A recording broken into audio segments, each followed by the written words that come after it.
बोल साचे दरबार की जय। जय करे कांसी वाले का बोल साचे दरबार की जय।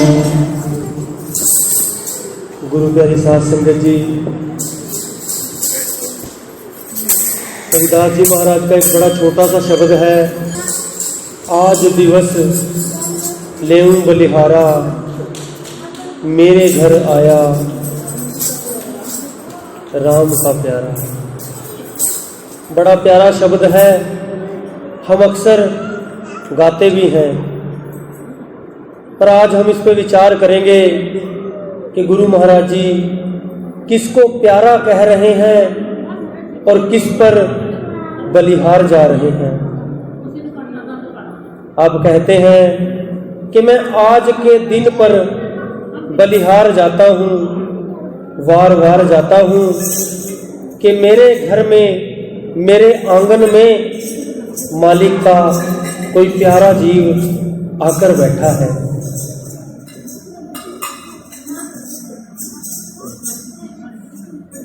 सभी जीव उस मालिक के हुक्म से धरती पर आए हैं, उस मालिक के हुक्म से जिंदगी जी रहे हैं।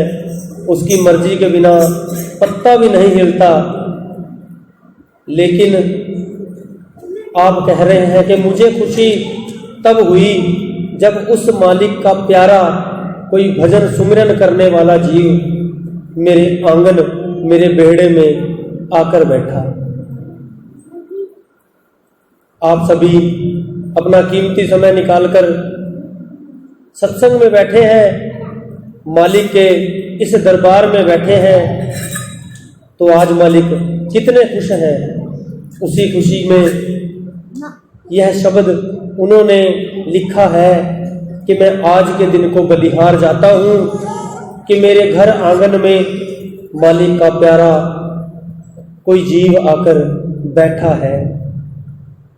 आंगन बंगला भवन भयो पावन, हरिजन बैठे हरि जस गावन। कि मेरा जो घर है, मेरा जो आंगन है, गुरु प्यारी साध संगत जी, हम क्या करते हैं, हमने कोई नया घर बनाया, हम उसमें हवन, कोई सत्संग रखवाते हैं। ज़्यादातर हवन ही रखवाते हैं। हवन करने के लिए किसी पंडित को बुलाया जाता है। पंडित आता है, कई तरह के फ्रूट मंगवाता है, कई पकवान मंगवाता है और 1 घंटा सबको बिठाकर अपने ही मंत्र बोलता है, किसी को समझाता कुछ नहीं। हवन के बाद सारी सामग्री इकट्ठी करके अपने थैले में डालकर चला जाता है।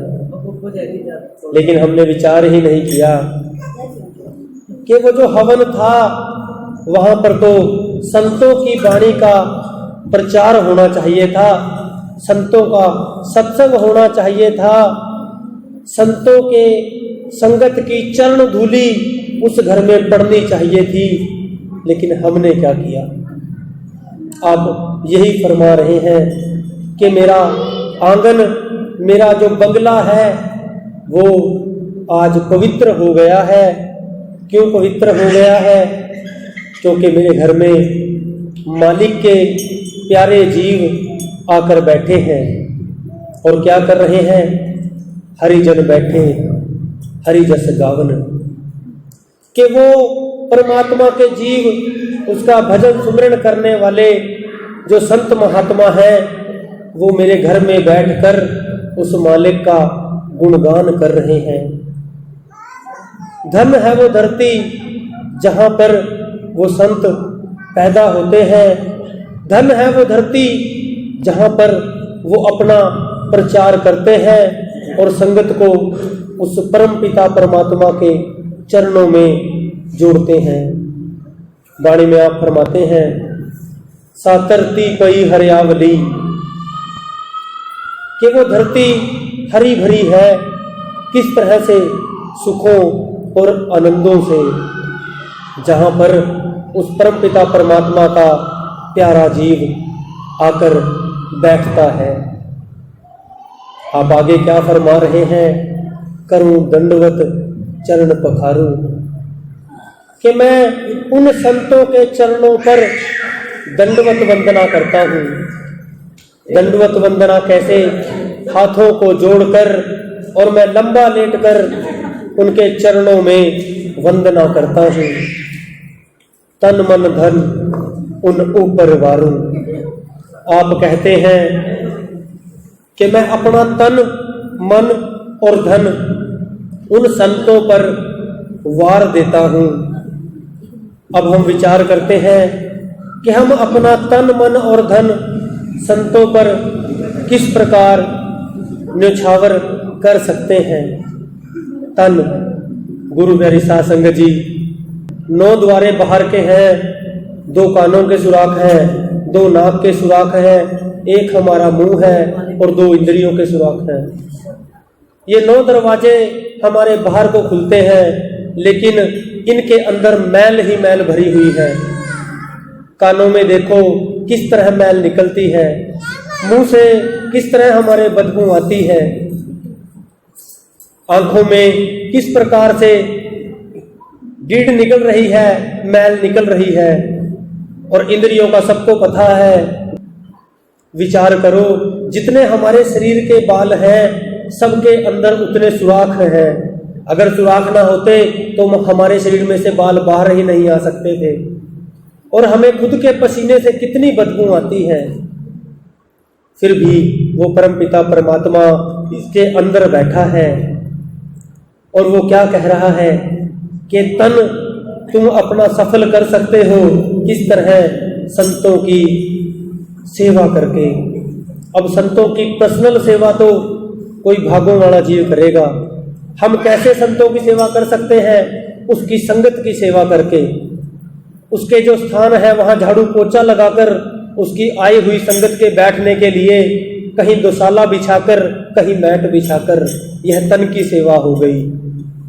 मन की सेवा, मन की सेवा अपने मन को साध संगत में लगाना, भजन सुमरण में लगाना, निंदा चुगली से बचाकर रखना, बुरे कर्मों से बचाकर रखना, ये मन की सेवा है गुरु प्यारी साध संगत जी।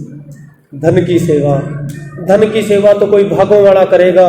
जिसको मालिक ने दिया है वो धन की सेवा कर सकता है, लेकिन सभी थोड़ी थोड़ी धन की सेवा कर सकते हैं। जैसे हम करते हैं, गुरु महाराज जी के यहाँ थोड़े पैसे रखकर उनका आशीर्वाद ले लेते हैं।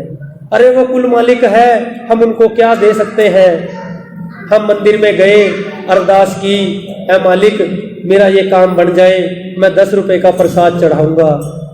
अरे भाई विचार करो, जो हमारे करोड़ों के काम कर सकता है, क्या वो 10 रुपए का प्रसाद नहीं लेकर खा सकता? लेकिन नहीं, वो हमारी भावना देखता है कि हमारी भावना क्या है। यही आप कह रहे हैं कि तन मन धन उन ऊपर वारूं, कि मैं उनके ऊपर अपना तन मन और धन, जैसा भी बताया गया है कि किस प्रकार उनके ऊपर वारना है। आप कहते हैं कथा करें और अर्थ विचारें, आप करें औरन को तारें, कि वो बैठकर संतों की वाणी का प्रचार करते हैं, संतों की वाणी खोलकर संगत को समझाते हैं, खुद भी तर जाते हैं, औरों को भी तार लेते हैं। आज एक जीव सत्संग करने के लिए बैठा, मालिक ने उसके पीछे लड़ी लगा दी, 10 जीवों को और बिठा दिया। उस राम नाम के रस में एक डूबा, उसने 10 को और डुबा लिया।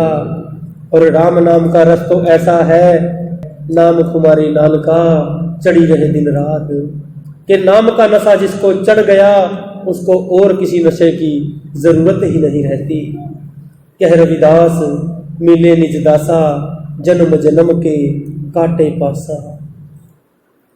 रविदास जी महाराज फरमा रहे हैं कि भाई जो उस परम पिता परमात्मा के दास बन जाते हैं, उसके चरण धूलि को अपने मस्तक पर लगा लेते हैं, उसके जन्म मरण के चक्कर कट जाते हैं, उसका 84 का चक्कर मिट जाता है, उसे बार बार मरना नहीं पड़ता, बार बार माता के गर्भ में उल्टा नहीं लटकना पड़ता।